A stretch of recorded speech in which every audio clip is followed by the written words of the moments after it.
Good morning friends. आज मैं आपको बताने वाला हूँ how to read Pathfinder. NDA के लिए बेहतरीन बुक बताई जाती है पाथफाइंडर। एंड ये जो न्यू एडिशन है उसमें तो 8000 MCQs दिए हुए हैं।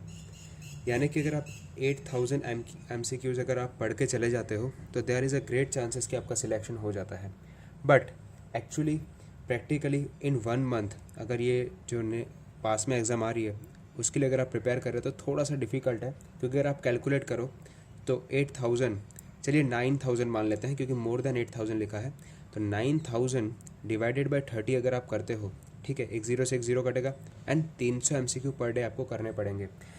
सिर्फ करने नहीं हैं, आपको तो रिवाइज़ भी करना है उसे। तो 300 MCQs ऑन एन एवरेज अगर आपने करके चले तो देयर इज़ अ पॉसिबिलिटी कि आपका सिलेक्शन हो सकता है, but at the same time आपको उसको रिवाइज़ भी करना है। तो चलिए स्टार्ट करते हैं किस तरीके से आपको पढ़ना है इस बुक को। तो सबसे पहले जैसे कि आप देख रहे हो, ओके, सिलेबस तो आपको अच्छे से याद होना चाहिए, ठीक है। और ये कुछ इम्पॉर्टेंट्स जैसे मैथमेटिक्स का पार्ट है, ठीक है, जो आपका 300 मार्क्स का पूछा जाता है। एंड जनरल एबिलिटी जो पार्ट है वो आपका 600 मार्क्स का पूछा जाता है, ठीक है। चलिए, तो इसमें सबसे पहले तकरीबन इतने सारे पेजेस सिर्फ और सिर्फ दिए हैं MCQs के लिए, जो प्रीवियस ईयर क्वेश्चन पेपर आ चुके हैं, ठीक है। तो सबसे पहले सॉल्व पेपर है, तो मैं आपको पर्सनली सजेस्ट करूंगा कि एक बार सॉल्व पेपर आप देख लीजिएगा कि किस टाइप के क्वेश्चंस पूछे जाते हैं, तो आपको एक अच्छा सा आइडिया आ जाएगा। तो जैसे 2019 का फर्स्ट पेपर भी दिया है, ठीक है, तो आप उसको भी देख लीजिए। 2018 का सेकेंड पेपर, उसको भी देख लीजिए। तो एक बार अगर आप पेपर देख लेंगे ना तो आपको बहुत अच्छे से आइडिया आ जाएगा फर्स्ट पेपर, ठीक है। तो काफ़ी अच्छे से 17 का सेकेंड एंड सो ऑन, तो इतने पेपर्स यहाँ तक इन्होंने दिए हैं, ओके। तो ये है कुछ, एक सेकेंड, आते हैं सॉल्व 2018 का पेपर, ठीक है। तो ये 18 के बाद हमने 17 भी देख लिया, और अब आते हैं मेन जो बुक का पार्ट है। यानी तकरीबन इतनी जो मोटाई बुक है, ये सिर्फ और सिर्फ पेपर दिया है आपको, देख रहे हो, इतने सिर्फ पेपर्स हैं। अब आते हैं इस पे, अगर मैथमेटिक्स की बात करें तो मैथमेटिक्स में इन्होंने बहुत अच्छी चीज़ जो करी है ना, वो ये है, देखिए, आइए इस तरफ, जो इन्होंने ट्रेंडिंग एनालिसिस दिया है, ओके। तो 60 to 70% अगर मार्क्स आप स्कोर कर जाते हो तो there is a great chances कि आपका सिलेक्शन हो जाएगा। तो उसके लिए मैंने कुछ हाईलाइट्स किए हैं, कुछ टॉपिक्स को आप देख सकते हो, और मैंने कोई रॉकेट साइंस नहीं लगाया है, सिंपली यहाँ पे जो नंबर ऑफ क्वेश्चंस पूछे गए हैं जिसमें ज़्यादा, उसी को टिक किया है।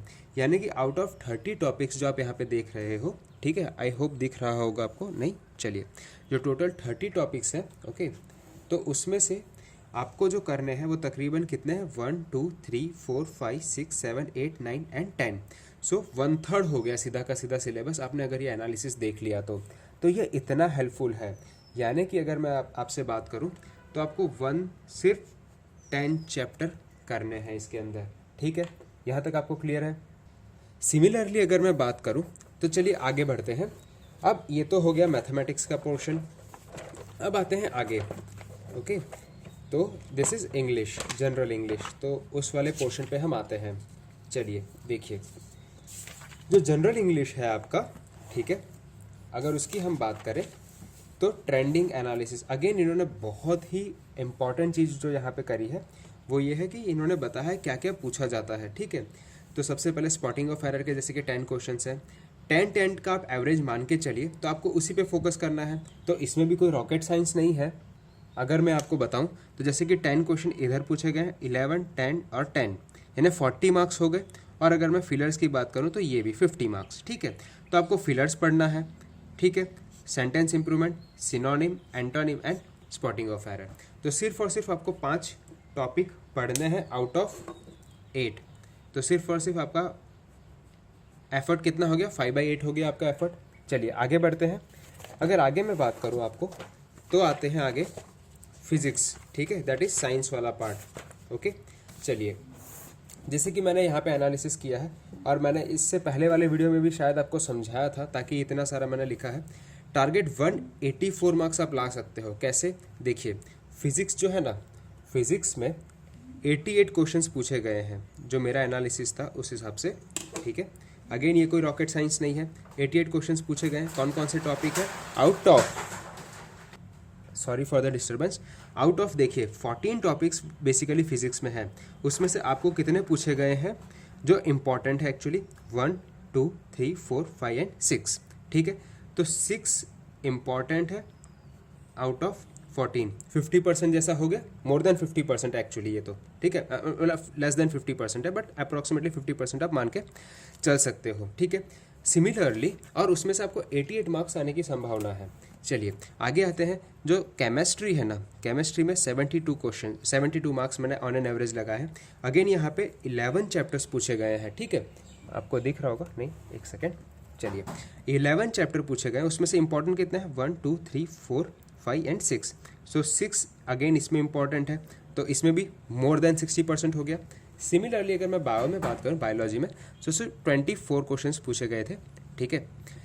एक्चुअली ये मार्क्स होंगे, क्वेश्चंस नहीं होंगे, ये मार्क्स होंगे, ठीक है, सॉरी फॉर द थोड़ा सा गलत बोल दिया।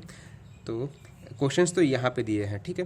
तो देखिए 10 में से इंपॉर्टेंट कितने हैं, 4, बाकी सब तो इंपॉर्टेंट है नहीं, तो यहाँ पे 4, यानी कि अगर हम बात करें 10 10 और 10 भी ले लेते हैं, ठीक है, हालांकि ये हो जाएगा 15 और 10 25 और 35, ठीक है।